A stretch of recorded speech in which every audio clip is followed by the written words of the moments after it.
Hi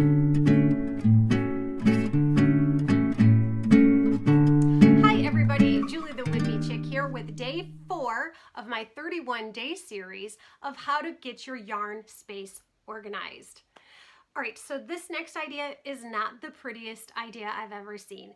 In fact, it's one of the least pretty ideas I've ever seen. However, that being said, I think it's brilliant.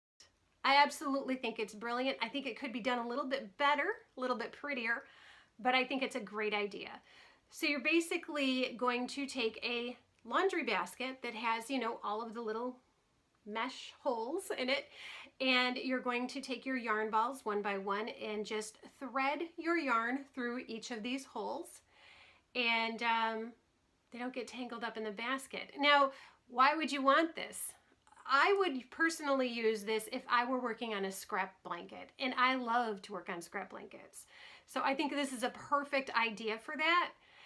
You just pull on that yarn as much as you want and need, and then when it's all gone, and eventually the basket's going to be empty.